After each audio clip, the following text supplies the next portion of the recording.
Once the data entry has been completed, advisors are left to interpret the results of each financial plan.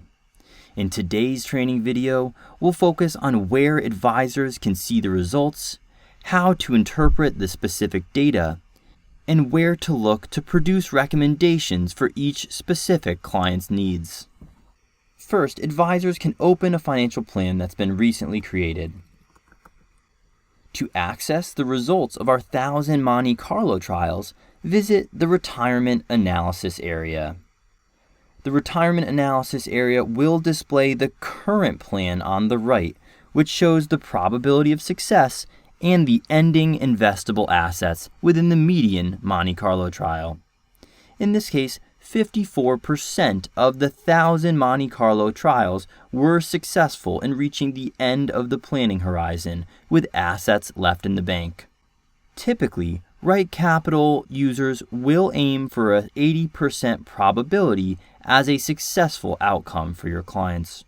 To get more information on what may be going wrong within this plan, advisors can use the different tabs within the Retirement Analysis area. The Confidence tab will help advisors to visualize the 1,000 Monte Carlo trials over the planning horizon. This shows the client's range of outcomes as it relates to the investable assets within the plan. Here we can clearly see the client is building assets all the way up until retirement at age 67. After that, we can see the assets slowly decline over time until the first of the trials begin to fail in the client's early 80s. We can also see a significant downturn in assets at the very end of the client's life. In order to identify what is occurring to cause the drawdown of these assets, advisors can utilize the Retirement Cash Flows tool. Here, we can focus on specific years that the client is going to see a downturn in assets. Within the Retirement Cash Flows area, the negative net flows on the right-hand side can be seen as any time the client is drawing down on their invested assets to fund their specific needs. In this case, we can see some drawdowns that occur from specific goals within the cash outflows area. To see what goals those are, we can click the Goals tab to see specifically which goal is associated with the outflow. We can also see that after this client retires at age 67, there is a significant drawdown on invested assets every year until income starts again at age 72. We can also look to the bottom of the graph to see significant drawdowns that occur in the last 2 years of the plan. We can see those are related to a jump in expenses in year 2059. We can click the Expenses column to see that those are in fact related to increased healthcare expenses and, more specifically, long-term care costs within the plan.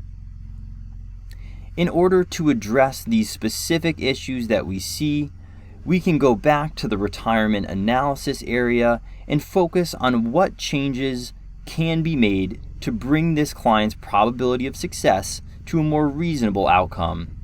Within the proposed plan on the left, we can change variables using the action items at the bottom of the screen.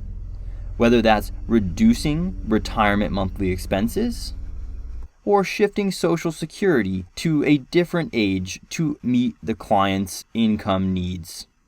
As I hit refresh on the bottom right, we can see the increase in the probability of success and ending investable assets. Within the action items, advisors can recommend saving more, spending less, and using different strategies listed on the right to produce a more favorable outcome. Here we might also want to recommend increasing the contributions to the client's 401k assets. To open additional variables, choose the Edit button on the bottom right side of the screen. This will open up specific opportunities to change data entry. Here we might also change the college goal for their daughter Rose. Maybe this couple is only going to fund half of the college goal instead of the full $22,000 annually. By making adjustments, we can bring the client's plan up to a more successful outcome within the proposal. Advisors can then demonstrate this value add through the Comparisons tab, where the proposed plan will be directly overlaid on the current plan to show how much more the clients will have in invested assets, net worth, taxes paid, and assets at retirement. Advisors can also simulate sequence of return scenarios within the graph overlay to represent a bad decade followed by slow growth or a strong growth scenario. Advisors can create new scenarios within the Advisor Portal Models tab, subtab Scenarios. If there are any questions on navigating the probability of success, we recommend first viewing the Confidence tab to see where the plan is failing. Then visit the Cash Flows area to make sure that all the details are in line with your desired inputs. For example, if the expenses column looks too high, we can always click into that area to see if we're double counting information in the living expenses and housing expenses. This will allow advisors to visualize the movement of money within the software and make sure that the data entry is correct. If there are additional questions on navigating a client's probability of success, please reach out to the advisor support team through the live chat feature on the bottom right side of the screen.